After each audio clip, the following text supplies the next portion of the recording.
বিভিন্ন জায়গায় আমি যুদ্ধের ময়দানে অংশগ্রহণ করতাম, বিভিন্ন জায়গায় যাইতাম, আর জিহাদের ময়দানে আমি শরীক হইতাম। ফাসাবতু যুনুবান আরাহা মিনাল্লাহ আরাহা ইল্লা মিনাল কাবাইর। আমি দেশে দেশে ঘুরতে ঘুরতে আমার এমন কিছু অপরাধ হয়ে গিয়েছে যে অপরাধগুলো আমার কাছে কবিরা গুনাহ বলে মনে হয়। আব্দুল্লাহ ইবনে ওমরের কাছে গেলাম, যাওয়ার পর যাকারতু যালিকা লি ইবনে ওমর, আব্দুল্লাহ ইবনে ওমরকে আমি গুনাহের কথাগুলো প্রকাশ করলাম।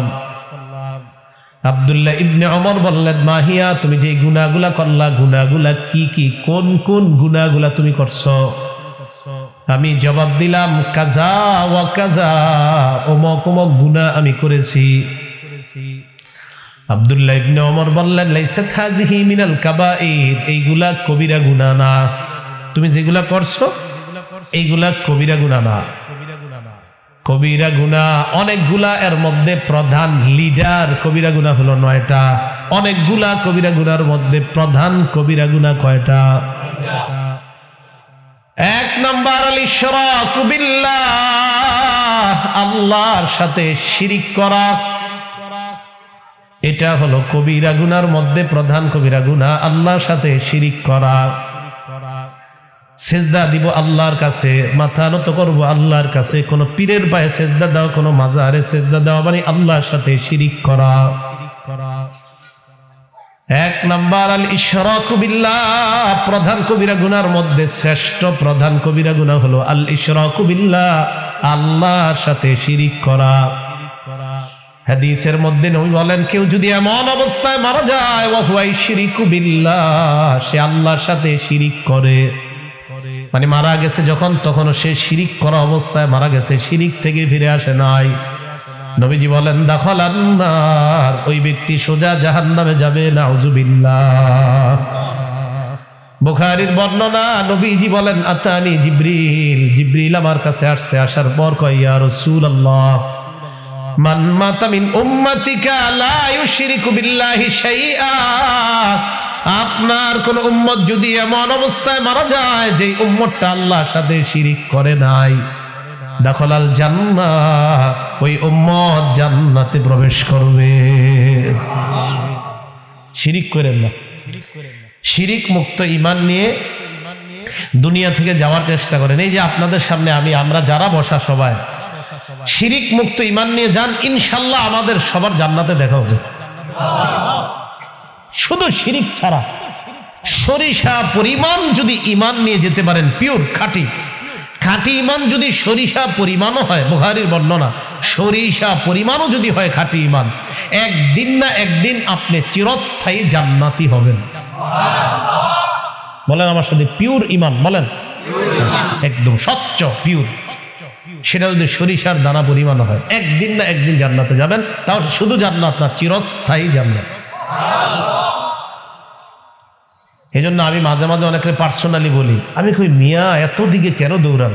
নামাজ পড়েন, রোজা রাখেন, অমুক দরবার, অমুক জায়গায়, অমুক আস্তানায়, অমুক জায়গায় সেজদা করা, মাথা নত করা, আপনার এত টেনশন কেন? নামাজ পড়েন, রোজা রাখেন, বাবা থাকলে এদের সেবা করেন, না থাকলে পরিবারটা নিয়ে সুন্দরভাবে হালাল খানা খান, মরেন, জান্নাতে ঢুকেন। নিজেরাই জীবনটারে কঠিন বানান, জান্নাতে যাওয়া সহজটারে নিজেরাই কঠিন বানান। কথা বুঝে আসে নাই? আল্লাহ বুঝার তৌফিক দান করেন। তো 1 নাম্বার শিরিক করা, এটা অনেক বড় অপরাধ। 2 নাম্বার সিহরু, জাদু করা, কাউরে জাদু করবেন না। 3 নাম্বার কতলু নাসামা, মানব হত্যা করা, জীব হত্যা করা, মানুষ হত্যা করা, মানব হত্যা করা বা নর হত্যা করা। এই হত্যা করার ক্ষেত্রে মনে রাখবেন, একটা চড়ুই পাখিকেও অনর্থক আপনি হত্যা করবেন না। কি বললাম? একটা চড়ুই পাখিকে অনর্থক হত্যা করবেন না। এটার কি গো আপনাদের দেশে? গুলাইল। আমগো কুমিল্লাতে গুলাইল কয়, আপনারা গুলাইল। আমরা 2 জন হাঁটতেছি রাস্তা দিয়ে, তা আমি ওনারে বললাম, এই দেখেন আমার নিশানা কত সঠিক। ওনারে বললাম, এটা বললে একটা চড়ুই পাখিরে মেরে ফেলছে। নাসাই শরীফের 4446 নম্বর হাদিসের বর্ণনা, নবীজি বলেন, মান কাতালা উসফুরান আবাসা, কেউ যদি অনর্থক একটা চড়ুই পাখিকে হত্যা করে, ওনাকে আমি বললাম, দেখেন আমার হাতের নিশানা কত চমৎকার, এটা বইলা আমি হুদাই একটা চড়ুই পাখিকে হত্যা করলাম। আজ্জা ইলাল্লাহি ইয়াউমাল কিয়ামা, এই চড়ুই পাখি কিয়ামতের ময়দানে আমার বিরুদ্ধে আল্লাহর কাছে মামলা দায়ের করবে।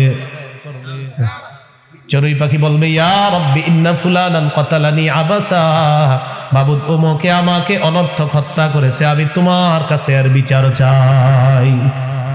খুব সতর্ক। 3 নাম্বার জীব হত্যা, বললাম মানুষ হত্যা করা, এখানে বললাম মানুষ হত্যা তো করার চিন্তাও করবেন না, একটা প্রাণীও অনর্থক হত্যা করার চিন্তা করবেন না। 4 নাম্বার ওয়া আকলুর রিবা, সুদ খাওয়া। 5 নাম্বার ওয়া আকলু মালিল ইয়াতীম, এতিমের সম্পদ অন্যায়ভাবে ভক্ষণ করা। 6 নাম্বার ওয়াকাসফুল মুহসানাত, সতী সাদী নারীর উপর মিথ্যা অপবাদ দেওয়া। 7 নাম্বার ইলহাদুন ফিল মসজিদ, মসজিদের মধ্যে ধর্মদ্রোহী কাজ করা, মসজিদে ধর্মদ্রোহী কাজ করা। 8 নাম্বার আল্লাযী ইস্তাসখিরু, ধর্ম নিয়ে উপহাস করা, এটা ভয়ঙ্কর অপরাধ, ধর্ম নিয়ে উপহাস করা যাবে না। ইসলাম ধর্মের মধ্যে আছি, আমি আছি, আমরা সবাই আছি ইসলাম ধর্মের মধ্যে। হঠাৎ ইসলাম ধর্মের একটা বিধান আপনি পালন করতে পারেন না, এই জন্য আপনি উপহাস শুরু করে দিলেন। যেমন আপনি বললেন ফরজ গোসল আপনার হয়েছে শীতকালে রাতের বেলা 3টার দিকে গোসল করতে হবে, এখন আপনি বলে ফেললেন ইসলাম ধর্মের এই বিধানটা কেমন জানি পছন্দ হয় না, আওয়াজ দিয়ে বলেন নাউজুবিল্লাহ। সাবধান। আম্মা বা'দু ফাআউযু বিল্লাহি মিনাশ শাইতানির রাজীম।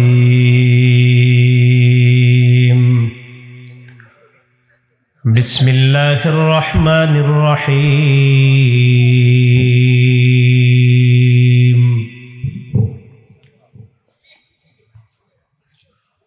وقضى ربك ألا تعبدوا إلا إياه وبالوالدين إحسانا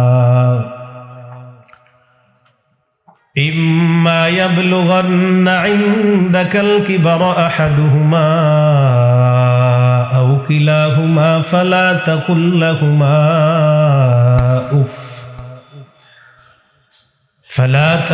لهما أف ولا تنهرهما وقل لهما قولا كريما واخفض لهما جناح الذل من الرحمة وقل رب ارحمهما كما ربياني صغيرا وقال رسول الله صلى الله عليه وسلم رضا الرب في رضا الوالد وسخط الرب في سخط الوالد أو كما قال عليه الصلاة والسلام اللهم صل على محمد وعلى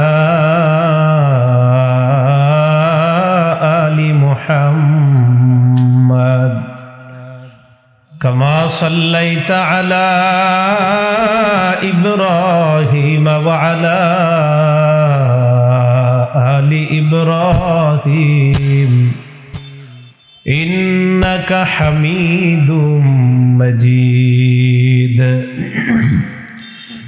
اللهم بارك على محمد وعلى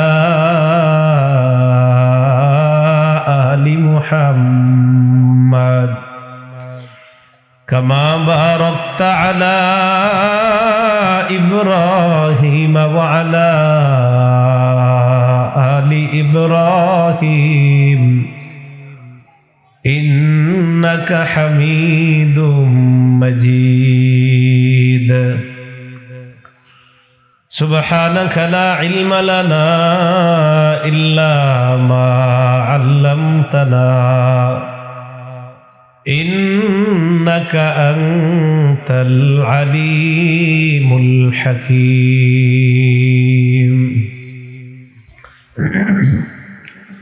বড় নুরুল কোরআন হাফিজিয়া মাদ্রাসা ও এতিমখানা ও ঈদগাহ কমিটির উদ্যোগে আয়োজিত ১৬তম বার্ষিক ওয়াজ মাহফিলের সম্মানিত সভাপতি জনাব মোহাম্মদ মুজাম্মেল হক মাস্টার, সভাপতি অত্র মাদ্রাসা ও ঈদগাহ মাঠ পরিচালনা কমিটি, প্রধান অতিথি জনাব মোহাম্মদ আরাফাতুল ইসলাম মনি, অতিরিক্ত উপ পুলিশ কমিশনার উত্তর চট্টগ্রাম মেট্রোপলিটন পুলিশ চট্টগ্রাম, প্রধান মেহমান আলহাজ হযরত মাওলানা আশিক মুস্তফা দামাত বরকাতুহুল আলিয়া মুহতামিম জামিয়া আনওয়ারিয়া মাদ্রাসা বর্মী, বিশেষ অতিথি জনাব মোহাম্মদ আব্দুল্লাহ আল মামুন রিমন মোরল, যুগ্ম পরিচালক ব্যাংক পরিদর্শন বিভাগ ২ বাংলাদেশ ব্যাংক, বরেণ্য অতিথি জনাব মোহাম্মদ রতন মিয়া, সদস্য ৩ নং ওয়ার্ড ও প্যানেল চেয়ারম্যান ৬ নং বর্মী ইউনিয়ন পরিষদ। আমন্ত্রিত আজকে হযরত উলামায়ে কেরাম আরো আলোচনা পেশ করবেন বরেণ্য ব্যক্তিবর্গ, হিন্দু ঠাকুর থেকে নব মুসলিম মাওলানা জয়নাল আবদিন জিহাদি, উনিও আলোচনা পেশ করবেন। উপস্থিত হযরত উলামায়ে কেরাম, সামনে উপবিষ্ট মুসলমান ভাইয়েরা, পর্দার আড়ালে অবস্থানরতা মা বোনেরা, আল্লাহ পাক রব্বুল আলামিনের দরবারে শুকরিয়া আদায় করছি, আল্লাহ আমাদেরকে এই মাহফিলে উপস্থিত হওয়ার তৌফিক দান করেছেন বলে আলহামদুলিল্লাহ।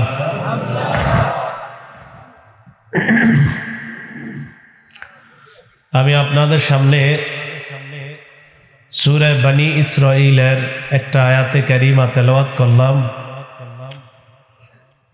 এই আয়াতে আল্লাহ পাক রব্বুল আলামিন বলেন, وَقَضَى رَبُّكَ أَلَّا تَعْبُدُوا إِلَّا إِيَّاهُ وَبِالْوَالِدَيْنِ إِحْسَانًا।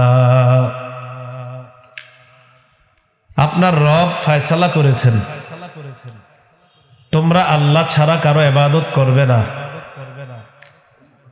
ওয়াবিলওয়ালিদাইনি ইহসানা, পিতা মাতার আনুগত্য করবে, এই আদেশ আল্লাহ তোমাদেরকে করেছেন। ইম্মা ইয়াবলুগান্না ইনদাকাল কিবারা আহাদুহুমা আও কিলাহুমা ফালা তাকুল লাহুমা উফফিন ওয়ালা তানহারহুমা। পিতা মাতা তাদের দুইজনের একজন অথবা দুইজন তোমার কাছে যদি বার্ধক্যে উপনীত হয়, তাদের যদি বয়স বেড়ে যায়, তারা যদি বৃদ্ধা হয়ে যায়, ফালা তাকুল লাহুমা উফফিন ওয়ালা তানহারহুমা, তাদেরকে তোমরা উফ শব্দটাও বলবা না। ওয়ালা তানহারহুমা, তাদেরকে ধমক দিও না। ওয়াকুল লাহুমা কওলান কারীমা, তাদের সাথে নম্র ভাষায় কথা বলবে। সাউন্ড কমান, আরো মাইক সাউন্ড একটু কমাই দাও। ওয়াকফিদ লাহুমা জানাহাদ যুল্লি মিনার রাহমাতি ওয়া কুর রাব্বিরহামহুমা কামা রাব্বায়ানি সগীরা। পিতা মাতার জন্য দয়ার ডানা বিছিয়ে দাও। ওয়া কুর রাব্বিরহামহুমা কামা রাব্বায়ানি সগীরা। আর এই দোয়া করো আল্লাহর কাছে, হে আমার রব, যেমনি ভাবে আমার পিতা মাতা আমাকে শৈশবে লালন পালন করেছেন, আপনি তাদের প্রতি দয়া করেন। এক নম্বরে আল্লাহ বললেন, আল্লাহ ছাড়া যেন আমরা কারো ইবাদত না করি। এরপরে বললেন পিতা মাতার আনুগত্য করার জন্য। সহিহ বুখারীর বর্ণনা 5970 নম্বর হাদিস। আর আব্দুল্লাহ ইবনে মাসউদ রাদিয়াল্লাহু তাআলা আনহু قال سألت النبي صلى الله عليه وسلم। আব্দুল্লাহ ইবনে মাসউদ রাদিয়াল্লাহু তাআলা আনহুর বর্ণনা, আমি আল্লাহর রাসূলকে প্রশ্ন করলাম, আইয়ুল আমালি আহাব্বু ইলাল্লাহি ইয়া রাসূলুল্লাহ, আল্লাহর কাছে সবচেয়ে পছন্দনীয় আমল কোনটা আপনার কাছে জানতে চাই। নবীজি জবাব দিলেন আসসালাতু আলা ওয়াক্তিহা, সময় মতো নামাজ পড়া আল্লাহর কাছে সবচেয়ে পছন্দনীয় আমল। আমি আবার প্রশ্ন করলাম সুম্মা আইয়ুন ইয়া রাসূলুল্লাহ, এরপর আল্লাহর কাছে সবচেয়ে পছন্দনীয় আমল কোনটা? নবীজি জবাব দিলেন বিররুল ওয়ালিদাইন, পিতা মাতার সেবা করা। এরপর আল্লাহর কাছে সবচেয়ে পছন্দনীয় আমল। একটু বুঝেন এই জায়গাটা। সাহাবী প্রশ্ন করছে আল্লাহর কাছে সবচেয়ে পছন্দনীয় আমল কোনটা? তো নবীজি 1 নম্বরে জবাব দিলেন সময় মতো নামাজ পড়া। তো এরপরে আবার প্রশ্ন করছে আল্লাহর কাছে সবচেয়ে পছন্দনীয় আমল। এই জায়গাটা বুঝেন, পছন্দনীয় আমল। তো নবীজি পরে জবাব দিলেন পিতা মাতার আনুগত্য করা, পিতা মাতার সেবা করা। তার মানে পিতা মাতার সাথে সদ আচরণ করা, ভালো ব্যবহার করাটাই আল্লাহর কাছে প্রিয় আমল। ক্বালা সুম্মা আইয়ুন ইয়া রাসূলুল্লাহ, আবার প্রশ্ন করলেন এরপর আল্লাহর কাছে সবচেয়ে প্রিয় আমল কোনটা? নবীজি জবাব দিলেন আল জিহাদু ফি সাবিলিল্লাহ, আল্লাহর রাস্তায় জিহাদ করা। নবীজির কাছে সাহাবী প্রশ্ন করলেন আল্লাহর কাছে প্রিয় আমল কোনটা? 3টা আমলের কথা বললেন আল্লাহ নবী, এর মধ্যে মা বাবার সাথে সদ আচরণের কথাও বললেন।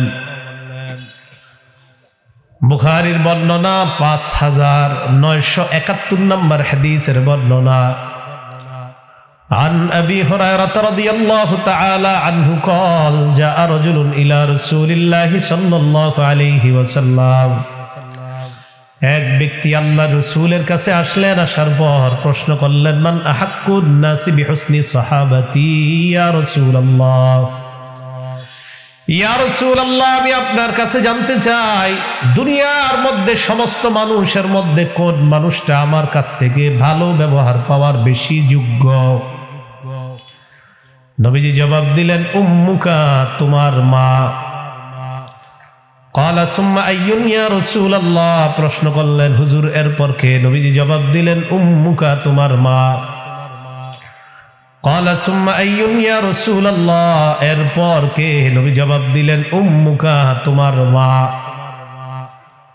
ক্বালা সুম্মা আইয়ুন ইয়া রাসূলুল্লাহ, আবার প্রশ্ন করলেন হুজুর এরপর কে? নবীজি বললেন সুম্মা আবুকা, এরপর তোমার বাবা। মায়ের কথা 3 বার বললেন, বাবার কথা 1 বার বললেন। মায়ের কথা 3 বার বলার কারণ হলো মা এমন 3টা কষ্ট পায়, বাবা এই 3টা কষ্ট পায় না। 1 নাম্বার হামালাতহু উম্মুহু কুরহা, মা সন্তান পেটে ধারণ করার কষ্ট পায়, বাবা কখনো সন্তান পেটে ধারণ করে না। 2 নাম্বার ওয়াদাআতহু কুরহা, মা সন্তান প্রসব করার কষ্ট পায়, বাবা কখনো এই কষ্ট পায় না। 3 নাম্বার হামলুহু ওয়া ফিসালুহু 30 শাহরা, মা সন্তানকে 24 মাস দুধ পান করানোর কষ্ট পায়, বাবা কখনো পায় না। পায় রাত্রে 1টা, 1.5টা, 2টা, 2.5টা, 3টা, বারবার ঘুম ভাঙতেছে, বারবার দুধ পান করাইতেছে। বাপ তো মাঝে মাঝে বিরক্ত হয়ে পাশের রুমেও চলে যায়, ঠিক না? তো মা এমন 3টা কষ্ট পায় যে 3 কষ্ট দুনিয়ার কোনো পুরুষ কখনো পায় না। এই জন্য রাসূল বললেন মা মা মা। 3 বার মায়ের কথা কেন বললেন? তোমার মা এমন 3টা কষ্ট পায় যে 3 কষ্ট দুনিয়ার কোনো পুরুষ পায় না, এই জন্য মায়ের কথা বললেন 3 বার। সহিহ বুখারীর বর্ণনা 5972 নম্বর হাদিসের বর্ণনা। ক্বালা রাজুলুন লিন-নবী সাল্লাল্লাহু আলাইহি ওয়াসাল্লাম, এক ব্যক্তি আল্লাহ রাসূলের কাছে জানতে চাইলেন ইয়া রাসূলুল্লাহ উজাহিদু, আমি জিহাদ করতে চাই, আপনার কাছে অনুমতি নেওয়ার জন্য আসলাম। নবীজি বললেন আলাকা আবাওয়ান, তোমার পিতা মাতা জিন্দা আছে কিনা? কয় আছে। নবীজি বললেন ফাফিহিমা ফাজাহিদ, যাও পিতা মাতার সেবা করার মাধ্যমে জিহাদের সওয়াব কামাই করে নাও। সহিহ বুখারীর 5973 নম্বর হাদিসের বর্ণনা। عن عبد الله بن عمرو رضي الله تعالى عنه قال عبد الله بن عمرو رضي الله تعالى عنهما বর্ণনা, নবীজি সাল্লাল্লাহু আলাইহি ওয়াসাল্লাম বলেন, ওই ব্যক্তি কেমন যে তার পিতা মাতাকে অভিশাপ দেয়। নবীজি কইতেছে ওই সন্তান কেমন সন্তান, যেই সন্তান তার পিতা মাতাকে অভিশাপ দেয়। লা ইয়ালআনুর রাজুলু ওয়ালিদাই, কোন সন্তান যেন তার পিতা মাতাকে অভিশাপ না দেয়। সাহাবারা প্রশ্ন করলেন, ইয়া রাসূলুল্লাহ, সন্তান আবার পিতা মাতাকে অভিশাপ দেয় কিভাবে, আপনার কাছে জানতে চাই। নবীজি বলেন, ইয়াসুব্বুর রাজুলু আবার রাজুল ফায়াসুব্বু আবা ওয়া ইয়াসুব্বু উম্মা, কোন ব্যক্তি অপরের বাবাকে গালি দেয়, মাকে গালি দেয়, পাল্টা ওই ব্যক্তি তার মাকে গালি দেয়, তার বাবাকে গালি দেয়। আমি তার বাবাকে গালি দিলাম, উনি পাল্টা আমার বাবাকে গালি দিলেন, এর মানে আমি আমার বাপরে গালি শুনাইলাম। নবীজি বলেন, এই যে তুমি আরেকজনকে গালি দিলা, অপরজন তোমার বাবাকে গালি দিল, তুমি তোমার বাবাকে গালি খাওয়াইলা, এটাই তুমি তোমার বাবাকে অভিশাপ দিলা। কাউরে বাবারে গালি দিয়েন না, কারো মারে গালি দিয়েন না, পাল্টা আপনারে দিবে।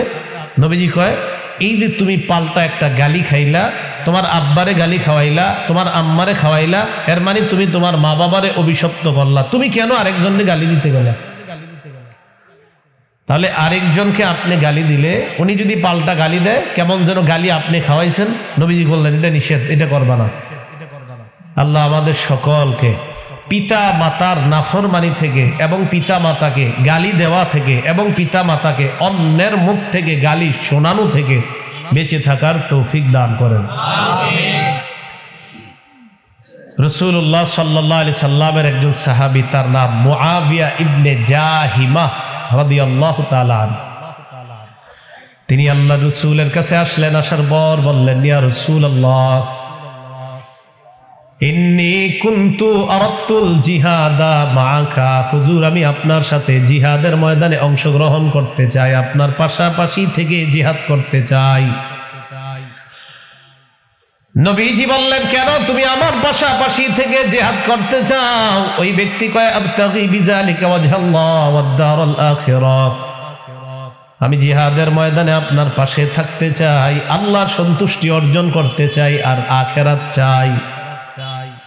নবীজি বললেন, আহাইয়াতুন উম্মুকা, তোমার মা জিন্দা আছেনি? কয় আছে। নবী বললেন, ইরজি' ফাবাররাহা, যাও মায়ের সেবা করো, বাসায় যাও।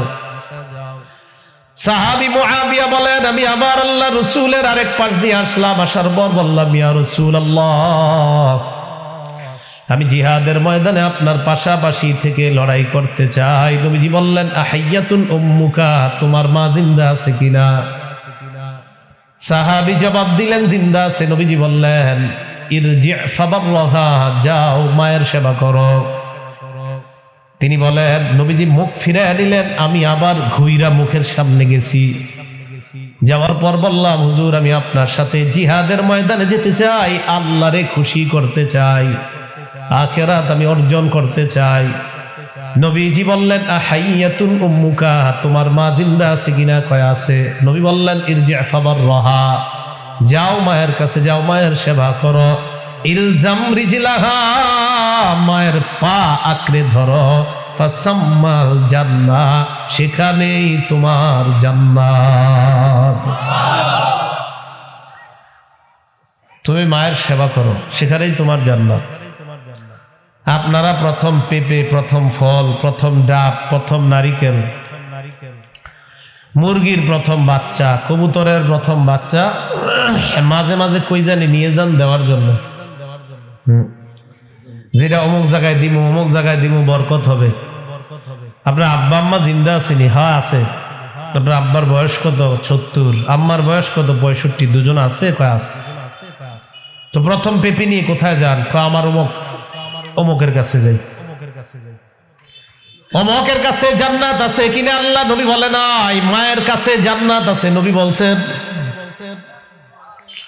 ফাসাম্মাল জান্নাত, সেখানে জান্নাত, সেখানে না, সেখানে জান্নাত। মা বাবা এখানে জান্নাত, আর যেখানে পেঁপে নিয়ে দৌড়াইতেছেন প্রথম ফলটা, সেখানে জান্নাত কিনা এটা নবী বলে নাই, তবে মা বাবার এখানে জান্নাত এটা নবী বলছেন। এখানে আগে খাওয়ান, আপনি এখানেই ফলটা আগে খাওয়ান। আল্লাহ আমাদের সকলকে ইসলাম বুঝার তৌফিক দান করেন। রাসূলুল্লাহ সাল্লাল্লাহু আলাইহি ওয়াসাল্লামের মহিলা সাহাবিয়া তথা নবীজির বিবি আম্মা জান আয়েশা সিদ্দিকা রাদিয়াল্লাহু তাআলা আনহা বলেন, ক্বালা রাসূলুল্লাহ সাল্লাল্লাহু আলাইহি ওয়াসাল্লাম, নবীজি বলেন, রাআইতুনি ফিল জান্নাহ, আয়েশা আমি দেখলাম আমি জান্নাতে ঘুরে বেড়াই। সুবহানাল্লাহ, নবীজি স্বপ্নে দেখলেন জান্নাতে। আম্মা জান আয়েশাকে বলেন, আয়েশা আমি যখন জান্নাতে ছিলাম জানোনি সেখানে কি ঘটছে?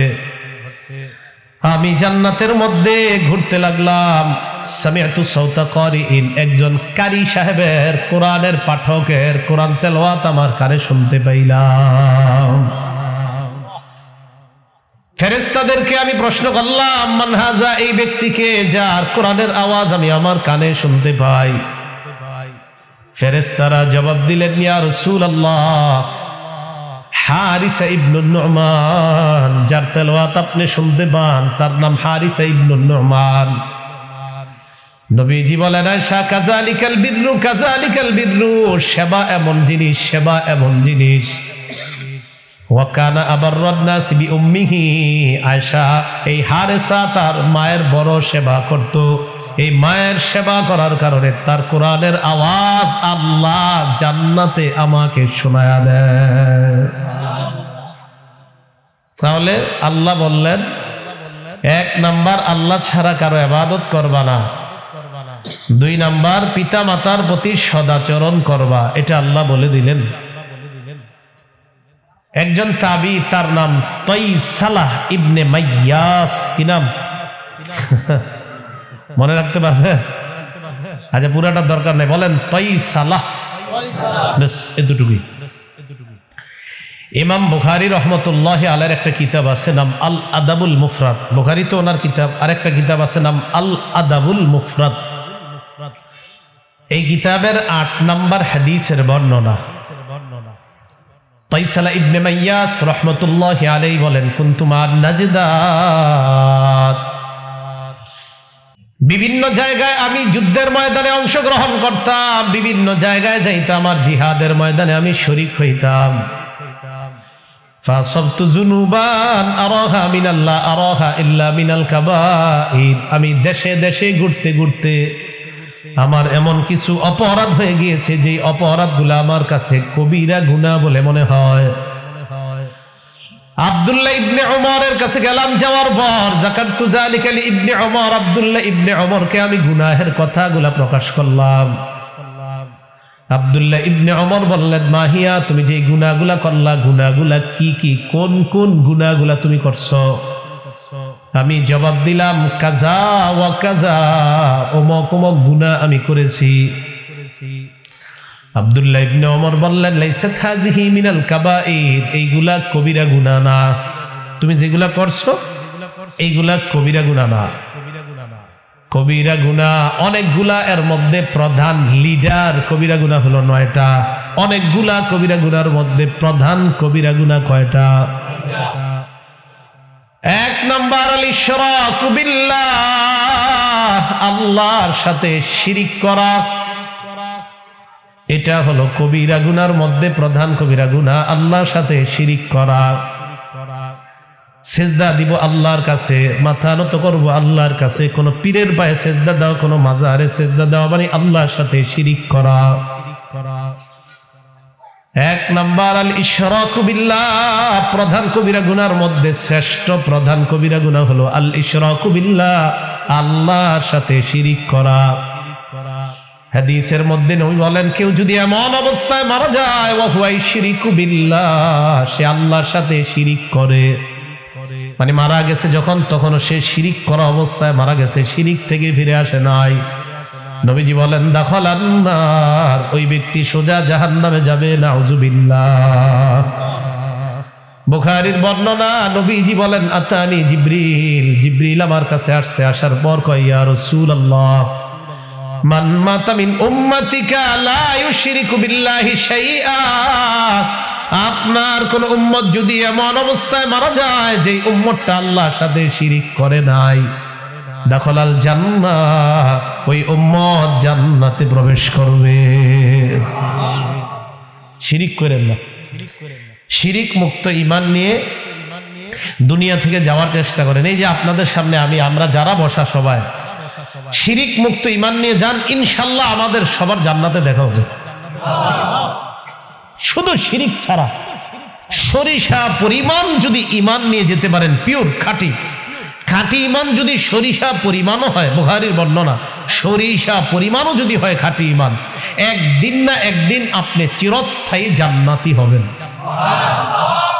বলেন আমার সাথে, পিওর ঈমান বলেন, একদম স্বচ্ছ পিওর। সেটা যদি সরিষার দানা পরিমাণ হয়, একদিন না একদিন জান্নাতে যাবেন। তাও শুধু জান্নাত না, চিরস্থায়ী জান্নাত। এই জন্য আমি মাঝে মাঝে অনেকে পার্সোনালি বলি, আমি কই মিয়া এত দিকে কেন দৌড়ান? নামাজ পড়েন, রোজা রাখেন, অমুক দরবার, অমুক জায়গায়, অমুক আস্তানায়, অমুক জায়গায় সেজদা করা, মাথা নত করা, আপনার এত টেনশন কেন? নামাজ পড়েন, রোজা রাখেন, বাবা থাকলে এদের সেবা করেন, না থাকলে পরিবারটা নিয়ে সুন্দরভাবে হালাল খানা খান, মরেন, জান্নাতে ঢুকেন। নিজেরাই জীবনটারে কঠিন বানান, জান্নাতে যাওয়া সহজটারে নিজেরাই কঠিন বানান। কথা বুঝে আসে নাই? আল্লাহ বুঝার তৌফিক দান করেন। তো 1 নাম্বার শিরিক করা, এটা অনেক বড় অপরাধ। 2 নাম্বার সিহরু, জাদু করা, কাউরে জাদু করবেন না।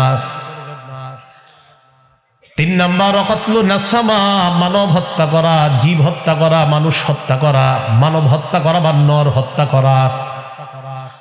এই হত্যা করার ক্ষেত্রে মনে রাখবেন, একটা চড়ুই পাখিকেও অনর্থক আপনি হত্যা করবেন না। কি বললাম? একটা চড়ুই পাখিকে অনর্থক হত্যা করবেন না। এটার কি গো আপনাদের দেশে? গুলাইল। আমগো কুমিল্লাতে গুলাইল কয়, আপনারা গুলাইল। আমরা 2 জন হাঁটতেছি রাস্তা দিয়ে, তা আমি ওনারে বললাম, এই দেখেন আমার নিশানা কত সঠিক। ওনারে বললাম, এটা বললে একটা চড়ুই পাখিরে মেরে ফেলছি। নাসাই শরীফের 4446 নম্বর হাদিসের বর্ণনা, নবীজি বলেন মান কাতালা উসফুরান আবাসা, কেউ যদি অনর্থক একটা চড়ুই পাখিকে হত্যা করে, ওনাকে আমি বললাম দেখেন আমার হাতের নিশানা কত চমৎকার, এটা বইলা আমি হুদাই একটা চড়ুই পাখিকে হত্যা করলাম। আজ্জা ইলাল্লাহি ইয়াউমাল কিয়ামা, এই চড়ুই পাখি কিয়ামতের ময়দানে আমার বিরুদ্ধে আল্লাহর কাছে মামলা দায়ের করবে। চড়ুই পাখি বলবে, ইয়া রাব্বি ইন্না ফুলানান কাতালানি আবাসা, মাবুদ ওমকে আমাকে অনর্থক হত্যা করেছে, আমি তোমার কাছে আর বিচার চাই। খুব সতর্ক। 3 নাম্বার জীব হত্যা, বললাম মানুষ হত্যা করা, এখানে বললাম মানুষ হত্যা তো করার চিন্তাও করবেন না, একটা প্রাণীও অনর্থক হত্যা করার চিন্তা করবেন না। 4 নাম্বার ওয়া আকলুর রিবা, সুদ খাওয়া। 5 নাম্বার ওয়া আকলু মালিল ইয়াতীম, এতিমের সম্পদ অন্যায়ভাবে ভক্ষণ করা। 6 নাম্বার ওয়াকাসফুল মুহসানাত, সতী সাদী নারীর উপর মিথ্যা অপবাদ দেওয়া। 7 নাম্বার ইলহাদুন ফিল মসজিদ, মসজিদের মধ্যে ধর্মদ্রোহী কাজ করা, মসজিদে ধর্মদ্রোহী কাজ করা। 8 নাম্বার আল্লাযী ইস্তাসখিরু, ধর্ম নিয়ে উপহাস করা, এটা ভয়ঙ্কর অপরাধ। ধর্ম নিয়ে উপহাস করা যাবে না। ইসলাম ধর্মের মধ্যে আছি, আমি আছি, আমরা সবাই আছি ইসলাম ধর্মের মধ্যে। হঠাৎ ইসলাম ধর্মের একটা বিধান আপনি পালন করতে পারেন না, এই জন্য আপনি উপহাস শুরু করে দিলেন। যেমন আপনি বললেন ফরজ গোসল আপনার হয়েছে শীতকালে রাতের বেলা, 3টার দিকে গোসল করতে হবে, এখন আপনি বলে ফেললেন ইসলাম ধর্মের এই বিধানটা কেমন জানি পছন্দ হয় না, আওয়াজ দিয়ে বলেন নাউজুবিল্লাহ। সাবধান, ইসলাম এটা শ্রেষ্ঠ, এটা আল্লাহর কাছে মনোনীত ধর্ম। আমি আর আপনি সারা জীবন যদি শুধু সিজদায় করে যেতে চাই, তবে আমার আব্বা আম্মা কাঁদতেছে, আমি যে চলে যাব। দেখেন কি কয় নবীজি, ওই যে কয় তোমার আব্বা আম্মা কাঁদতেছে, কয় হ্যাঁ। আল্লাহ নবী বলে হিজরতের অনুমতি তোমারে দিমু কিনা এটা পরের কথা, এর যে আগে বাসায় যাও। আদহিকুহুমা কামা আবকাইতাহুমা, মা বাবার চোখে যেইভাবে পানি এনেছ তাড়াতাড়ি পানির পরিবর্তে তাদের মুখে তুমি হাসি ফুটাও। যাও বাড়ির যাও, বাড়ি থেকে তাদেরকে হাসাও। তোমার হিজরতে অনুমতি আমি দিব কিনা এটা পরে, আগে বাড়ির যাও, আব্বা আম্মার মুখে হাসি ফুটাও। তুমি তাদেরকে কান্না করে আসছো আমার কাছে। আল্লাহ আমাদের সকলকে পিতা মাতার সম্মান করার তৌফিক দান করেন। তো বলছিলাম যে মা বাবার চোখে যদি আপনি পানি আনেন এটা ভয়ঙ্করতম অপরাধের অন্তর্ভুক্ত হয়ে যায়। এখন খুব মনোযোগ দিয়ে শুনবো, এতক্ষণ পিতা মাতাদেরকে খুব সুন্দর কথা বললাম, এবার মনোযোগ দিয়ে শোনেন। পিতা মাতার সেবা যারা করবে তাদের পরিচয়টার নাম জেনে কি? সন্তান। বলেন কি? সন্তান। পিতা মাতা আপনারা যারা আছেন, আপনি আপনার সন্তানটাকে ছোটবেলা থেকে এমন ভাবে বড় করেন যেন বড় হওয়ার পর সে অটোমেটিক আপনাকে সম্মান করা শিখে যায়, আপনাকে যেন বৃদ্ধাশ্রমে রেখে আসার মানসিকতা তৈরি না হয়, এমন ভাবে সন্তানটারে বড় করেন। এজন্য আমরা যারা এখানে পিতা আছি, যারা পিতা আছেন, নতুন নতুন বিয়ে যারা করছেন এবং যারা পিতা আছেন, মন দিয়ে শোনেন। সন্তানের 12টা অধিকারের কথা আমরা মনে রাখবো, যেই 12টা অধিকার সন্তান আমাদের কাছে পাওনা। বলেন কয়টা অধিকার? 12টা অধিকার আমাদের কাছে পাওনা। 1 নাম্বার, সন্তান জন্মগ্রহণ করার পর দুনিয়াতে না আসতেই ফেসবুকে একটা ছবি উঠায় পোস্ট করে দিয়ে বলবেন জীবনের প্রথম চাচা হওয়ার অনুভূতি কেমন। এটা ফেসবুকে লিখবেন, এটা প্রথম অধিকার সন্তানের। এটা দুনিয়াতে আসে না, এখন আপনি ফেসবুকে আসে গেছে, ঠিক না? কয় প্রথম চাচার অনুভূতি আজকে নিলাম, স্বাদ নিলাম, প্রথম মামা হওয়ার স্বাদ উপভোগ করছি। হযরত হাসান দুনিয়াতে আসার পর আল্লাহ রসুল কোন ফেসবুকে ছবি দিয়েছে বলেন? ফেসবুকে প্রথমে ছবি দেয় নাই, আল্লাহ নবী হাসানের কানে আজান দিছে। তাহলে সন্তানের প্রথম অধিকার দুনিয়াতে আসার পর সন্তান আজান পাবে কানের মধ্যে। জোরে বলেন সন্তানের প্রথম অধিকার কি পায়? তাহলে আপনার সন্তান ছেলে হোক মেয়ে হোক, আপনার সন্তান দুনিয়াতে আসার পর প্রথম অধিকার তার কানের মাঝে কার নামটা উচ্চারিত হবে? মাশাআল্লাহ। তিরমিজি শরীফের বর্ণনা, আবু দাউদ শরীফের বর্ণনা, নাসাই শরীফের মধ্যে আসছে। আবু দাউদ শরীফের হাদিসটা শুনি আমরা। আবু দাউদ শরীফের বর্ণনা, উবাইদুল্লাহ ইবনে আবি আওফা তিনি বলেন রাআইতু রাসূলুল্লাহ সাল্লাল্লাহু আলাইহি ওয়াসাল্লাম আযানা ফি উযুনিল হাসান ইবনে আলী ইবনে আবি তালিব রাদিয়াল্লাহু তাআলা আন হিনা ওয়ালাদাতহু ফাতিমা বিস-সালাহ। ফাতিমা রাদিয়াল্লাহু তাআলা আনহা যেদিন হযরতে হাসানকে প্রসব করলেন দুনিয়ার মধ্যে, হযরতে হাসান যেদিন দুনিয়াতে আসছে, আমি আল্লাহ রাসূলকে দেখলাম নামাজের যেই আজান আমরা দেই অবিকল ওই আজান আল্লাহ রাসূল হাসানের কানের মধ্যে দিয়ে দেয়। তাহলে সন্তানের প্রথম অধিকার, সন্তান দুনিয়াতে আসার পর জোরে সবাই বলেন কি করব? তার কানে আমরা, ছেলে হোক মেয়ে হোক, বলেন ছেলে হোক মেয়ে হোক, এইগুলো প্রথম অধিকার। 2 নাম্বার অধিকার তাহনিক করানো। বলেন কি করানো? একটু মন দিয়ে শোনেন। একটা খেজুর কোন আল্লাহওয়ালা আলেমের মুখে দিবেন। এই যে আপনাদের এলাকার বড় আলেমে দিন আছেন, আল্লামা আশেকে মুস্তফা সাহেব আছেন, আরো বর্মী মাশাআল্লাহ দাওরা হাদিস মাদ্রাসা তো অনেকগুলো মনে হয় মোটামুটি। তো কোন মুহাদ্দিস শেখুল হাদিস সাহেবের মুখের এক খেজুর, মূলত নিয়মটা হলো বড় কোনো আল্লাহওয়ালার কাছে আপনার সন্তানকে নিয়ে যাবেন, যদি পারেন আর কি, যদি আপনার ভাগ্য ভালো হয়ে যায় তো মসজিদের পাশাপাশি যদি কোনো বড় আলেমকে পেয়ে যান, সাথে সাথে বাচ্চাটাকে নিয়ে যাবেন। নিয়ে যাওয়ার পর উনি কি করবে? উনি খেজুর চাবাবে। আর যদি আপনার সাথে ক্লোজ কারো সম্পর্ক থাকে কোনো বড় আলেমের, ওনারে নিয়ে গেলেন, অপেক্ষা করাইলেন, তো ওনার কাছে আনার পরে উনি খেজুর চাবাবে। চাবানোর পর প্রথমে থুতুটা আপনার সন্তানের মুখে দিবে। দেওয়ার পর ওই চাবানো থুতু মানে খেজুর চাবানো থুতু, এরপরে সামান্য খেজুরের একটু অংশ, একদম সামান্য, বাচ্চা তো একদম হালকা মানে আর্দ্রতা, বাচ্চার মুখের ভিতরের এই তালুর মধ্যে লাগাই দিল। তাহলে 2 নাম্বার তাহনিক করানো। আমি যদি আলেম ছাড়া অন্য যারা আছেন আপনাদেরকে বলি যে তাহনিক কাকে বলে, বলতে পারবেন না ইনশাল্লাহ? আমি আবার বলছি, কোন আলেম আল্লাহওয়ালা উনি খেজুর চাবাবেন, প্রথমে থুতু দিবেন, এরপর সামান্য একটু আর্দ্রতা মুখের ভিতর এই তালুর মধ্যে লাগাই দিন। সহিহ বুখারীর 3909 নম্বর হাদিসের বর্ণনা। থাক থাক আস্তে ধীরে এসে যাবো, যদি কোন বইতে অনেকে যাবো গা, দাঁড়াই শুনুক, সমস্যা নেই। আচ্ছা আমি বলি, যারা দাঁড়িয়ে আছেন যদি মনে হয় যে আপনারা বসতে বললে চলে যাবেন তো যায়েন না, তাহলে দাঁড়ায় থাকেন। আর যদি বলেন হুজুর না আমরা বসবো, তাহলে বসেন। আর যদি বলেন না হুজুর বসতে বললে চলে যাবো, না যায়েন না, আল্লাহর রাস্তায় যায়েন না, দাঁড়ায় শুনেন। জি ঠিক আছে, এখন ইচ্ছা বসলেন আবেদন। বাকি একটু আয়াত শোনেন, সূরা মুজাদালার 11 নম্বর আয়াতে আল্লাহ বলছেন, আপনারা এখানে যারা আছেন আপনারা যদি পিছনের ভাইগুলারে জায়গা করে দেন, আল্লাহ আপনাদেরকে জান্নাতে জায়গা করে দিবেন। জান্নাতে যারা জায়গা আছেন একটু সামনে আসেন, ঠিক আছে? মাশাআল্লাহ। হ্যাঁ, আর পিছনে যারা দাঁড়িয়ে আছেন যদি মনে করেন বসলে হুজুর ইনশাল্লাহ রাজি আছি, আর যদি বলেন না চলে যাবো, যায়েন না, দাঁড়ায় থাকেন, আর না হয় বসেন। জি ঠিক আছে, ঠিক আছে।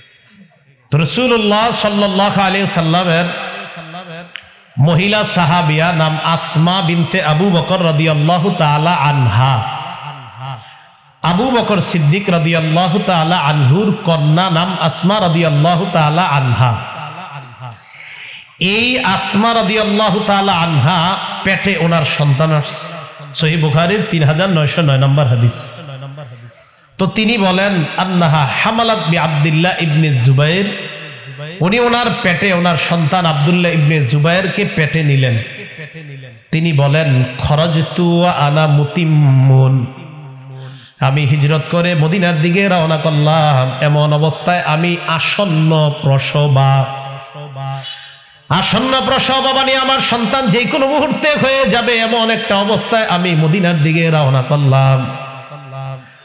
মদিনায় রওনা করার পর ফাতাইতুল মাদিনা, আল্লাহ আল্লাহ করতে করতে আস্তে আস্তে পথ চলতে চলতে মদিনায় চলে আসলাম। সুবহানাল্লাহ। উনি কিন্তু কি বলছে, আমি বের হয়েছি এমন অবস্থায় যে কোনো সময় সন্তান হয়ে যেতে পারে, কিন্তু আল্লাহর কি কুদরত হয় নাই, মদিনায় গেছে। যাওয়ার পর উনি বলেন ফানাজালতু বিকুবা, মদিনার কুবা নামক এলাকায় অবস্থান করলাম, আর ওই কুবাতেই ওয়ালাদতুহু, আমার সন্তান আব্দুল্লাহকে আমি জন্ম দিলাম। জন্মের পর আতাইতু বিহি নবী সাল্লাল্লাহু আলাইহি ওয়াসাল্লাম, আমার সন্তানটাকে নিয়ে আল্লাহ রাসূলের কাছে আসলাম। সাহাবারা সবাই খুশি, আব্দুল্লাহ ইবনে জুবাইরকে নিয়ে সবাই আনন্দ করতেছে। এর একটা কারণ আছে, মদিনায় মুসলমানরা যাওয়ার পর কারো সন্তান হচ্ছিল না। মদিনার ইহুদি খ্রিস্টান যারা, তারা বলা বলি করতে লাগতেছিল মুসলমানরা খারাপ একটা জাতি, তারা মদিনায় আসার পর কারো সন্তান হয় না। আওয়াজ দিয়ে বলেন নাউজুবিল্লাহ। তো মাথায় রাখবেন, ইতিহাসে মুসলমানদের মদিনায় যাওয়ার পর প্রথম সন্তান এই আব্দুল্লাহ ইবনে জুবাইর তথা আবু বকর সিদ্দিকের মেয়ের ঘরের নাতি। সুবহানাল্লাহ, মনে থাকবে না? মদিনায় মুসলমানরা হিজরত করার পর প্রথম সন্তান আব্দুল্লাহ ইবনে জুবাইর। তো এই জন্য ওনারা নিয়ে সবাই খুশি। নবীজির কাছে নিয়ে গেলাম, নেওয়ার পর ফাওয়াদাতুহু ফি হাজরিহি, আল্লাহ রাসূলের কোলে দিলাম, আল্লাহ নবী কোলে নিলেন। সুবহানাল্লাহ, কোলে নেওয়ার পর দাআ বিতামরা, আল্লাহ নবী খেজুর আনাইলেন। আনানোর পর মাদগাহা, দেখেন নবী কোন কথাগুলো বলতেছে, মাদগাহা, আল্লাহ নবী খেজুর চাবাইলেন। চাবানোর পর সুম্মা তাফালা ফিহি, আব্দুল্লাহ ইবনে জুবাইরের মুখের মধ্যে আমার হাবিব থুদু মুবারক দিয়ে দেয়। হাদিসের মধ্যে আছে ফাকানা আউওয়ালা শাইইন দাখালা বাতনা বা জাওফা আব্দুল্লাহ ইবনে জুবাইর রিকু রাসূলুল্লাহ সাল্লাল্লাহু আলাইহি ওয়াসাল্লাম। আব্দুল্লাহ ইবনে জুবাইরের পেটের মধ্যে দুনিয়ার অন্য কোনো খাবার প্রথম যায় নাই, সর্বপ্রথম আল্লাহ নবীর থুতু মুবারক তার পেটে যায়। আমার আপনারে যদি স্বপ্নে নবীজি একটু দিয়ে দিত, একটু ভাবেন তো, যেই বাচ্চার পেটে সর্বপ্রথম নবীর থুতু যায়, ভাগ্য কেমন? কোনো খাদ্য যায় নাই, দুধ যায় নাই, কিচ্ছু যায় নাই, নবীর থুতু সর্বপ্রথম। থুতু দেওয়ার পরের পর আল্লাহ রসুল একটু খেজুরটার, ওই যে বললাম খেজুরের সামান্য আর্দ্রতা তার মুখের তালুর মধ্যে দিয়ে দেয়।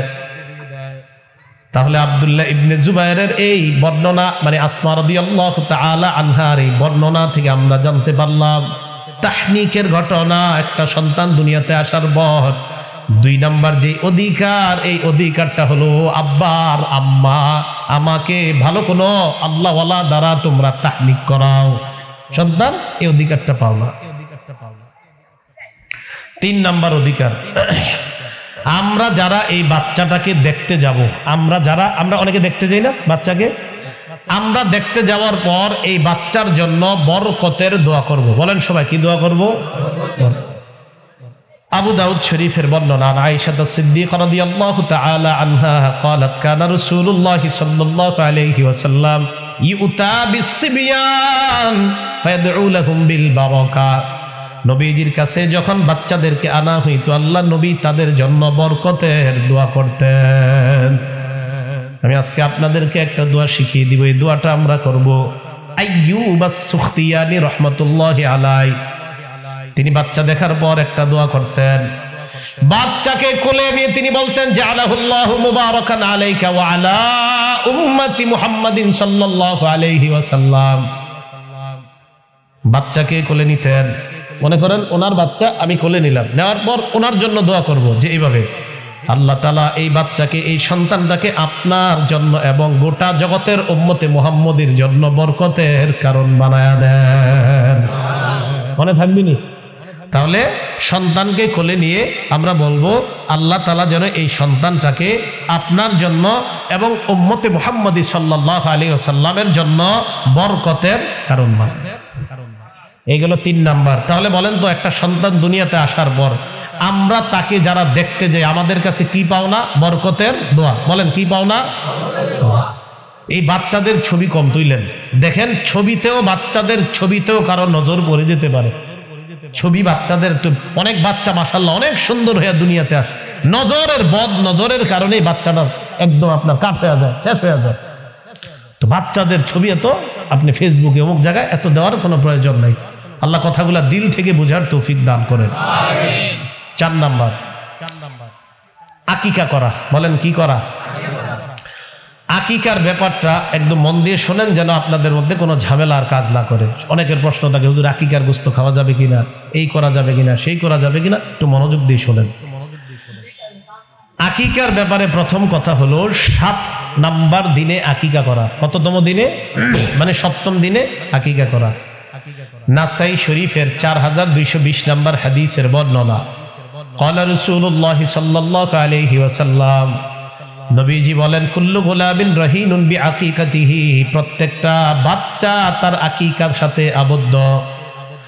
তুযবাহু আনহু ইয়াওমা সাবিহি, ওই বাচ্চার পক্ষ থেকে 7ম দিনে পশু জবাই করা হবে। ওয়া ইউহলাকু রাসুহু, তার মাথা মুন্ডন করা হবে। 7ম দিনে মাথা মুন্ডন করা হবে। ওয়া ইউসাম্মা, তার নাম রাখা হবে। 7ম দিনে যদি আপনার সম্ভব হয় মাথা মুন্ডন করা, যদি সম্ভব হয় এরপর একটা কাজ আপনি করবেন। তিরমিজি শরীফের 1519 নম্বর হাদিসের বর্ণনা। নবীজি হযরত ফাতেমা রাদিয়াল্লাহু তাআলা আনহাকে বললেন, ফাতেমা ইহলিকি রাসা, ফাতেমা হাসানের মাথার চুলগুলা তুমি মুন্ডন করবা। করার পর ওয়া তাসাদ্দাকি বিজিনাতি শারিহি ফিদ্দাতান, হাসানের চুলগুলা মাপবা, মাপার পর রূপা পরিমাণ ওজন যদি হয় ওই পরিমাণ রূপা তুমি, ওই চুলের পরিমাণ রূপা তুমি সদকা করে দাও। 1 পাল্লা চুল, সামান্য চুল, চুল কটুকার হবে 7 দিনের বাচ্চার, বেশি হবে না কিন্তু একদম সামান্য হবে। তো স্বর্ণকারদের যে পাল্লাগুলা থাকে আপনি ওই পাল্লাতে নিয়ে চুল রাখবেন, আরেক পাল্লায় রূপা রাখবেন। যতটুকু রূপা হয় পারলে রূপাটাই সদকা করে দেওয়া, আর যদি না পারেন ওনারে জিজ্ঞেস করে নেওয়া, ভাই এই রূপা, এতটুকু রূপার মূল্য কত, বাস ওই পরিমাণ মূল্য সদকা করে দেওয়া। মনে থাকবে তো? এই হলো বাচ্চার চুলটা। এখন কথা হলো, হুজুর আমি চুলটা যদি 2-1 দিন পরে ওজন করি, যদি দেখেন আজকে আপনার সময় কম, চুলটা একটা প্যাকেটের মধ্যে রেখে দেন কাগজে, আজকে কালকে যখন সময় পান আপনি নিয়ে এটা মাপবেন, মাইপা সদকা করে দিবেন। এই আমলগুলো কইরেন গুরুত্ব দিয়ে। কেন? এতে বাচ্চার অনেক রোগ বিমারি আল্লাহ দূর করে দেন। হ্যাঁ, 400 টাকা আসে, বাস এই তো, হয়তো কম বেশি হবে। এখন নাকি 400 আসে ওই সামান্য ওজনে, তা হয়তো 600-500 হতে পারে। আর আপনি সতর্কতা হিসাবে 1000 টাকা সদকা করে দিলেন, সমস্যা কি আর? এখন কথা হলো আকিকা ছেলের পক্ষ থেকে 2টা, মেয়ের পক্ষ থেকে 1টা। বলেন ছেলের পক্ষ থেকে কয়টা পশু আর মেয়ের পক্ষ থেকে 1টা। কারো যদি সামর্থ্য কম থাকে তাহলে ছেলের পক্ষ থেকে 1টা দিতে পারেন, সমস্যা নেই। আক্কা রাসূলুল্লাহ সাল্লাল্লাহু আলাইহি ওয়াসাল্লাম আনিল হাসানি বিশাত, তিরমিজির 1514 নম্বর হাদিসের বর্ণনা। আল্লাহ নবী হযরত হাসানের পক্ষ থেকে 1টা খাসি আকিকা করছেন। কয়টা? তাহলে সামর্থ্য যাদের কম আছে, আপনি যদি চান 1টা দিয়ে আকিকা করতে পারেন, কোনো সমস্যা নাই। তবে নিয়ম হলো ছেলের জন্য 2টা, মেয়ের জন্য 1টা। তিরমিজির 1513 নম্বর হাদিসের বর্ণনা। গোলাম মানে ছেলের ক্ষেত্রে 2টা, ওয়ালিল জারিয়া শাতুন, আর মেয়ের জন্য 1টা। যদি সামর্থ্য কম থাকে ছেলের জন্য 1টা দিলেও আদায় হয়ে যাবে। এবার আসেন আকিকার গোস্ত কারা খাবে? আকিকার গোস্ত যার আকিকা, কি বললাম, যার, সে সহ সবাই খেতে পারবে। ও তো আর খাবে না, 7 দিনের দিনও আর কি খাবে? তো এটা কথার কথা বললাম আর কি। যদি পারেন ফ্রিজে রেখে দিন, ওরে বড় হইলে খাওয়ায়, এমনি তোর আকিকার গোস্ত। মানে কেন বুঝাইতেছি কথাটা, আপনারা অনেকে কি করেন, হুজুর আকিকার গোস্ত এটা কি খাওয়া যাবে? দাদারা, নানারা, নানিরা, দাদিরা খাইতে চায় না। আরে ভাই এটা খাবেন না কেন? এটা পবিত্র খাদ্য, কেন খাবেন না? এটা না খাইলে আমার জন্য পাঠাই দিন, খাবেন এটা। এটা খাইতে হবে, খাবেন না কেন? মানে হালাল জিনিসটা খাওয়া যাবে কিনা, মানে এটা তো আনন্দ করে খাবেন। তাহলে বলেন হালাল যে জিনিসটা আমাদের জন্য হালাল, এটা অবশ্যই আপনি খাবেন। হ্যাঁ, গরিবদের দিতে মন চায়, গরিবরেও দেন, সমস্যা নাই। কিন্তু এই মাসালা বলা যাবে না হুজুর এগুলো তো গরিবদের শুধু। না না, গরিবদেরকেও দেন। আপনিও কোরবানির গোস্ত যেমন আপনিও খান, গরিবদেরকে সবাইরে দেন, এরকম এটা আপনিও খাবেন, সবাইরে দিবেন। কি মনে থাকবে তো? 5 নাম্বার, সুন্দর একটা নাম রাখা। বলেন কি রাখা? তাহলে সল্টু, মল্টু, বল্টু এগুলো না রাখা, সুন্দর একটা নাম রাখা। হ্যাঁ, এটার গুরুত্ব আছে। আপনার জানটা যেদিন কবজা করবে মালাকুল মাউত, সেদিন আপনার আত্মা যখন উপরে নিয়ে যাবে, ফেরেশতারা বলবে এটা কার আত্মা? তখন ওই ফেরেশতা বলবে ফুলান ইবনু ফুলান ইউসাম্মুনাহু বিআহসানি আসমাইহিল্লাতী কানু ইউসাম্মুনাহু বিহা ফিদ দুনিয়া। প্রশ্ন করবে এটা কার আত্মা? ফেরেশতারা জবাব দিবে এটা অমুকের সন্তান, অমুকের আত্মা, এবং একটা সুন্দর নাম, যেই নামটা দুনিয়াতে ছিল আব্দুর রহমান, আব্দুর রহিম, আব্দুল করিম, এই সুন্দর নামে বলবে এটা আব্দুল করিমের আত্মা নিয়ে আমরা আল্লাহর কাছে রওনা করলাম। তাহলে সুন্দর নাম রাখা দরকার আছে না? তো 5 নাম্বার সুন্দর নাম রাখা। আব্দুল্লাহ ইবনে আব্বাস রাদিয়াল্লাহু তাআলা আনহুমার বর্ণনা, তিনি বলেন ইয়া রাসূলুল্লাহ ক্বাদ আলিমনা হাক্কাল ওয়ালিদ ফামা হাক্কুল ওয়ালাদ ইয়া রাসূলুল্লাহ, পিতা মাতার অধিকার আমরা জানি, সন্তানের অধিকার আপনার কাছে জানতে চাই। নবীজি বললেন সন্তানের অন্যতম একটা অধিকার হলো আইয়ুহসিনা ইসমা, সন্তানের সুন্দর একটা নাম রাখা। তাহলে সুন্দর নাম রাখা সন্তান, এই অধিকার আমার আপনার কাছে পাওনা। এটা গুরুত্ব দিয়েন, আলেমদের সাথে পরামর্শ করে সুন্দর নাম রাখবেন।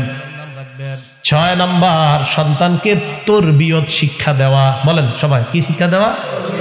এবার আমার সাথে বলেন, বলেন তরবিয়তের মধ্যে বলেন শ্রেষ্ঠ তরবিয়ত নামাজ। মনে থাকবে না? বলেন নামাজ।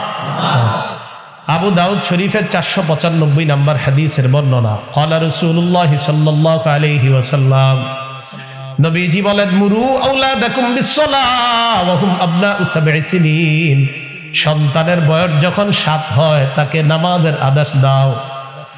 ওয়াদরিবুহুম আলাইহা ওয়া হুম আবনাউ 10 সিনিন, সন্তানের বয়স যখন 10 হয় প্রয়োজনে হালকা আঘাত করে হলো নামাজি করো, মৃদু আঘাত করে হলো নামাজি বানানোর চেষ্টা করা। ওয়াফাররিকু বাইনাহুম ফিল মাদাজি'i, সন্তানের বিছানা আলাদা করে দাও। এটা গুরুত্বপূর্ণ কথা। দুই ছেলেকে এক কম্বলের নিচে, এক কাঁথার নিচে, এক লেপের নিচে রাখবেন না। দুই মেয়েকে এক কাঁথা, এক কম্বল, এক লেপের নিচে রাখবেন না। আবু দাউদের 4018 নম্বর হাদিসের বর্ণনা। নবীজি বলেন, লা ইফদির রাজুলু ইলা রাজুলি ফি সাওবিন ওয়াহিদ, এক পুরুষ আরেক পুরুষের সাথে এক কাঁথা, এক কম্বল, এক লেপের নিচে যেন না ঘুমায়। ওয়ালা তুফদিল মারআতু ইলাল মারআতি ফি সাওবিন ওয়াহিদ, এক নারী আরেক নারীর সাথে এক কাঁথা, এক কম্বল, এক বালিশের নিচে, এক লেপের নিচে যেন না ঘুমায়। সামর্থ্য যদি বান হন তাহলে খাট আলাদা করে দেন। আর যদি বলেন হুজুর সামর্থ্য কম, এক খাটের মধ্যে মাঝে কোল বালিশ দেন, দুইজনকে আলাদা কাঁথা, আলাদা কম্বল, আলাদা লেপের ব্যবস্থা করে দেন। ছোট থেকে শিষ্টাচার নিয়ে এই সন্তানটা সভ্য ভদ্র সন্তান হিসাবে বেড়ে উঠবে ইনশাআল্লাহ।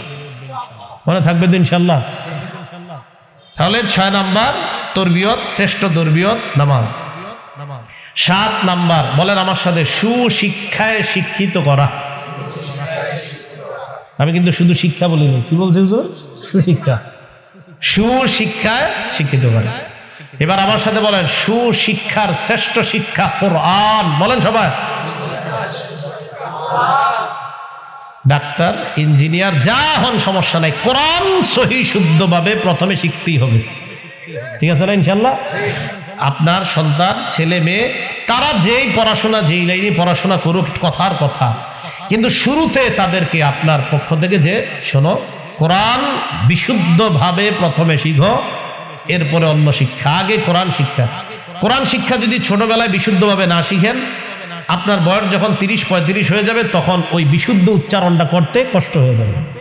এই জন্য শৈশবে বাচ্চাকে সুশিক্ষায় শিক্ষিতর মধ্যে শ্রেষ্ঠ কোরআনটা বিশুদ্ধ উচ্চারণে শিক্ষা দেওয়ার ব্যবস্থা করা।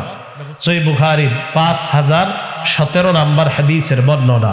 ক্বালা রাসূলুল্লাহ সাল্লাল্লাহু আলাইহি ওয়াসাল্লাম, নবীজি সাল্লাল্লাহু আলাইহি ওয়াসাল্লাম বলেন, খায়রুকুম মান তাআল্লামাল কুরআনা ওয়া আল্লামা, তোমাদের মধ্যে সর্বোত্তম ওই ব্যক্তি যেই ব্যক্তি কোরআন শিখে অন্যকে শিক্ষা দেয়। যে ব্যক্তি কোরআন শিখে আর অন্যকে কি দেয়? শিক্ষা দেয়। এই হলো 7 নাম্বার। 8 নাম্বার, সন্তানদেরকে যদি জীবিত অবস্থায় সম্পদ দিয়ে দিতে চান, সমানভাবে সম্পদ দেওয়া। কি বললাম? যদি জীবিত অবস্থায় সন্তানদেরকে সম্পদ দিতে চান তো সমানভাবে দিবেন। বলতে পারেন হুজুর জীবিত অবস্থায় সমান কেন? আপনি মরলেই না মিরাসের মাসালা, আপনি না মরা পর্যন্ত মিরাসের মাসালা হবে না। আপনি মারা যাওয়ার আগ পর্যন্ত মিরাস পাওয়ার যে একটা মাসালা সন্তান পায়, এই মাসালা হবে আপনি মারা যাওয়ার পরে। মারা যাওয়ার আগে কিন্তু মিরাসের মাসালা না, এইটা কথা মাথায় রাখবেন। জীবদ্দশায় আপনি যদি সন্তানদেরকে সম্পদ দিতে চান, সমানভাবে দিবেন। হ্যাঁ হুজুর, আমি যদি আমার এক সন্তানকে একটু বেশি আর আরেকজনকে একটু কম দিতে চাই, জায়েজ আছে কিনা? এটা লিখিত ফতুয়া আনবেন। এই শ্রীপুরের কোন ফতুয়া বিভাগ থেকে, আমার জানা মতে লতিফপুর মাদ্রাসায় ফতুয়া বিভাগ আছে, আর কই আছে? বর্মি আছে ফতুয়া বিভাগ। এই ফতুয়া বিভাগ থেকে লিখিত ফতুয়া আনবেন যে হুজুর আমি জীবদ্দশায় অমুক সন্তানকে একটু বেশি সম্পদ দিব, অমুক জনকে একটু কম, এবং কেন দিবেন এটা ওনাদেরকে জানাবেন। ওনারা যদি লিখিত ফতুয়া দেয় হ্যাঁ এই কারণে দিতে পারবেন, তাহলে আপনি দিবেন। আর যদি ফতুয়া দেয় না না এই কারণে সন্তানদেরকে কম বেশি দিতে পারবেন না, তাহলে দিবেন না। কথা মনে থাকবে? জি, আবার বলছি, 8 নাম্বার অধিকার, সন্তান আপনার কাছে সমানভাবে সম্পদ পাবে যদি জীবদ্দশায় দিতে চান। হ্যাঁ, একান্ত যদি কম বেশি দিতে চান তাহলে কি লাগবে? ফতুয়া বিভাগের লিখিত একটা ফতুয়া আনবেন। মুসলিম শরীফের 1623 নম্বর হাদিসটা শুনেন। নবীজির একজন সাহাবী নাম নু'মান। বলেন তো কি নাম? ওনার আব্বার নাম বশির। বলেন বাবার নাম কি? দুজন সাহাবী, একজনের নাম নু'মান, বাবার নাম বশির রাদিয়াল্লাহু তাআলা আন। নু'মান ইবনে বশির বলেন, কানা আবি ইয়াহমিলুনি ইলা রাসূলিল্লাহি সাল্লাল্লাহু আলাইহি ওয়াসাল্লাম, আমার আব্বা আমারে নিয়ে আল্লাহর রাসূলের কাছে গেছে। যাওয়ার পর বললেন, ইয়া রাসূলুল্লাহ ইশহাদ আন্নী কদ নাহালতু নু'মান কাযা ওয়া কাযা। ইয়া রাসূলুল্লাহ, আমি আমার ছেলে নু'মান দে ওই সম্পত্তিটা দিলাম, আপনি সাক্ষী থাকেন। নবীজি বলেন, আনাহালতা মিসলামা নাহালতা নু'মান, নু'মানকে যা যা দিছো অন্যদেরকে তা দিছো কিনা? অন্য ছেলেদেরকে সমানভাবে দিয়েছো কিনা? কয় না। নবীজি কয় ফাশহাদ আলা হাযা গায়রি, তাহলে আমারে ছাড়া অন্য কাউরে সাক্ষী বানাও। তুমি নোমানরে যে দিছো অন্য সন্তানদেরকে এরকম দিছো, কয় জি না, তো আমারে ছাড়া অন্য কাউরে সাক্ষী বানাও, আমারে না। নবীজি এবার কি বলে দেখেন, না ইয়াসুররুকা ইয়াকুনু ইলাইকা ফিল বিররি সাওয়াআন, অথবা সাওয়াআন ফিল বিররি। তুমি কি চাও তোমার সব সন্তানরা যেন তোমার প্রতি সুন্দর আচরণ করে, এটা কি তুমি চাও? কয় জি হুজুর, এটা আমি চাই। নবীজি কয় সব সন্তানদের থেকে আচরণ ভালো চাও, তাহলে সম্পদ কেন কম বেশি দিবা? সব সন্তানদের থেকে তুমি সমানভাবে ভালো ব্যবহার চাও, তো তাদেরকে সমানভাবে সম্পদ দিয়ে দাও। কথা বুঝে আসছে? 9 নাম্বার, সন্তানের বিয়ের বয়স হলে বিয়ে করায় দেওয়া। ঠিক এত জোরে বললো কেন কয়েকজন? মনে হয় টেনশনে আছে এরা। সন্তানের বিয়ের বয়স হলে বিয়ে করা, এটা গুরুত্ব দিয়ে শুনেন। আমার সাথে বলেন, বিয়ে, রোজা। বলেন হয়তো বিয়ে, বলেন হয়তো বিয়ে, নয়তো রোজা। গুনাহের অপশন নাই, বলেন। নবীজি বলেন সন্তান যখন বালেগ হয় বিয়ে করায় দাও। ফাইন বালাগা ওয়ালাম ইউজাউবিজ, বিয়ে করায়া যদি না দাও, বালেগ হওয়ার পর যদি সন্তান বিয়ে না করাও, ফাসাবা ইসমান ফাইন্নামা ইসমুহু আলা আবিহি, সন্তান বালেগ হওয়ার পর যদি বিয়ে না করাও, সন্তানের গুনাহ বাবার উপর যাবে। সন্তানের গুনাহ। এখন বলবেন হুজুর একটু টাকা পয়সা না হইলে কিভাবে বিয়ে করাই? 25,000 টাকা দামের মোবাইলটা দিচ্ছেন, আর 10,000 মিলাইলে তো বিয়ে হয়ে যাইতো। এটা দিলেন কেন? হ্যাঁ, আর একটু বাড়াইলে তো মোটামুটি বিয়ে হয়ে যেত। আপনি এত দামি মোবাইলটা দিচ্ছেন, তাহলে সন্তান বালেগ হইলে বিয়ে করায় দেন। হুজুর সামর্থ্য নাই তো রোজা রাখান। সন্তান বালেগ হইলে বিয়ে করান, হুজুর সামর্থ্য নাই রোজা রাখান। গুনাহের অপশন নাই। আবার বলছি, এটা গুনাহ, এটা বিয়ে, এটা রোজা। নবীজি কয় সন্তান বালেগ হইলে বিয়ে করাও। হুজুর বিয়ে না করাইলে গুনাহ করে। নবীজি কয় গুনাহের অপশন নাই, রোজা রাখাও। টাকা আছে বিয়ে করাও, টাকা নাই রোজা রাখাও, গুনাহের অপশন নাই। মনে থাকবে? টাকা নাই রোজা রাখান, টাকা আছে বিয়ে করান। গুনাহ করানো যাবে না। আপনি তো গুনাহ করানোর জন্যই দিয়েছেন একটা, মাশাআল্লাহ। তাহলে 9 নাম্বার, বিয়ের বয়স হলে বিয়ে করায় দেওয়া। তাহলে আমার সাথে বলেন তো, হয়তো বিয়ে, নয়তো কিসের অপশন নাই? অপশন নাই। 10 নাম্বার, বিয়ের ক্ষেত্রে সন্তানের মতামত, এটাও আপনি শুনবেন। আপনি একটা মেয়ে দেখে আসছেন, আইসা বললেন আগামী শুক্রবারে তোর বিয়া, রেডিও, মানে কি? হ্যাঁ, এটা হাদিসে আসছে, নিষেধ। মুসনাদ আহমদের বর্ণনা, এক মেয়ে আসছে আম্মাজান আয়েশা সিদ্দিকার কাছে রাদিয়াল্লাহু তাআলা আনহা। আসার পর কয়, আম্মা জান দেখেন কি ঘটনা ঘটছে। ইন্না আবি যাওয়াজানি মিন ইবনি আখিহি, আমার আব্বা আমারে তার ভাইয়ের ছেলে তথা আমার চাচাতো ভাইয়ের সাথে জোর করে বিয়ে দিয়ে দিছে। আম্মা জান আয়েশাকে বলেন, আম্মা জান আনা কারিহা, এই বিয়েতে আমি রাজি ছিলাম না। এরকম ঘটনা ঘটেনি আমাদের দেশে? আম্মা জান আয়েশা বলেন, ইজলিসি হাত্তা ইয়াতিয়া রাসূলুল্লাহ, নবী আসা পর্যন্ত অপেক্ষা করো। আল্লাহ নবী আসলেন, আসার পর নবীজি বললেন, কি হয়েছে বলো? ইয়া রাসূলুল্লাহ, আমার আব্বা আমার চাচাতো ভাইয়ের সাথে আমাকে জোর করে বিয়ে দিয়ে দিছে, এই বিয়েতে আমি রাজি ছিলাম না। নবীজি বলেন, তুমি এই বিয়েতে থাকবা নাকি তোমার বিয়ে ভেঙে দিব, তুমি বলো। বাপেরে ডাকছে মেয়ের, বাবারে ডাইকা মেয়েরে নবী বললেন, আমি কি তোমার এই বিয়ে ভেঙে দিব, না তুমি এই বিয়েতে রাজি আছো বলো।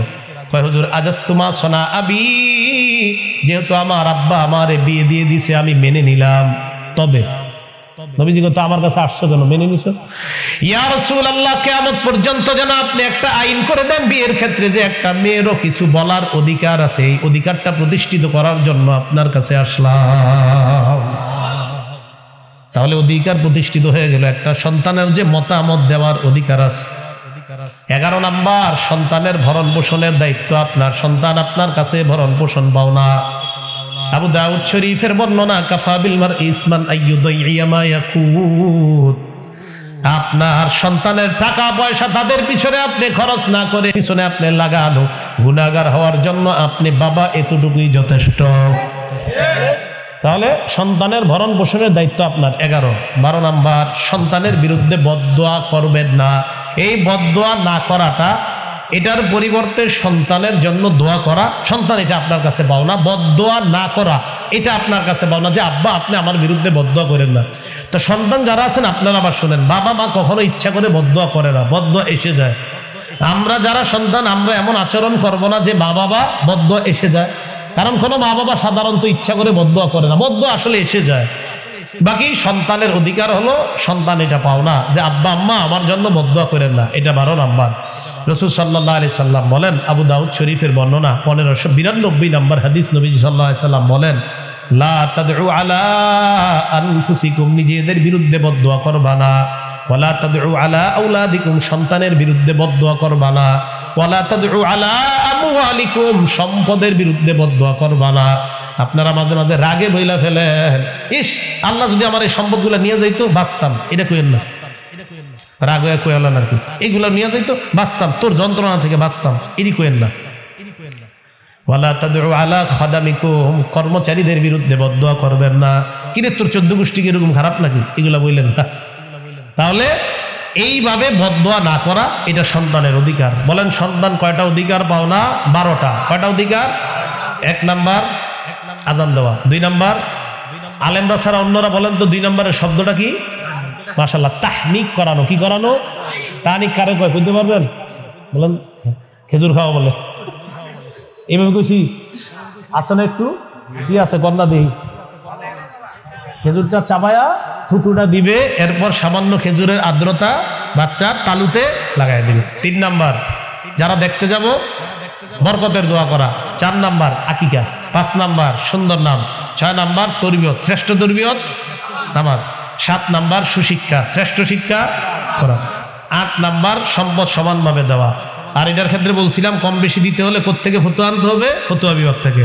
9 নাম্বার বিয়ের বয়স হলে, বিয়ে না করাইলে গুনাহগার কে হবে? বাবা। তাহলে অপশন মোট 3টার মধ্যে হয়তো বিয়ে নয়তো গুনাহের অপশন নাই। 10 নাম্বার সন্তানেরও বিয়ের ক্ষেত্রে মতামত আছে, এটা নেওয়া। 11 নাম্বার সন্তানের ভরণ পোষণের দায়িত্ব আপনার।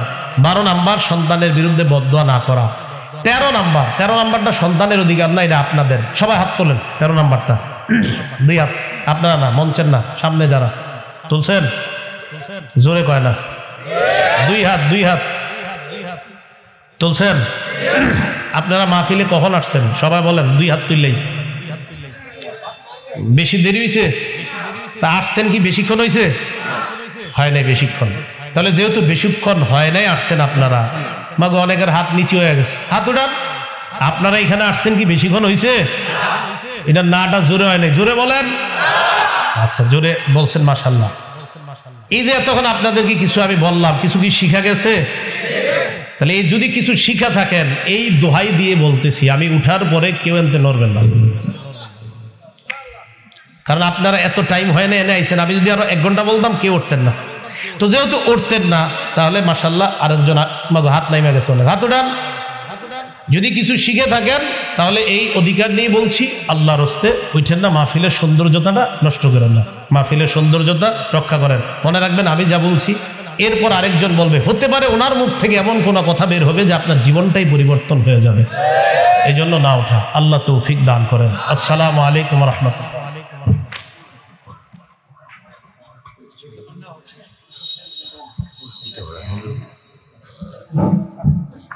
আলহামদুলিল্লাহ, সম্মানিত উপস্থিতি, আসলে এতক্ষণ পর্যন্ত আমরা আলোচনা শুনতেছিলাম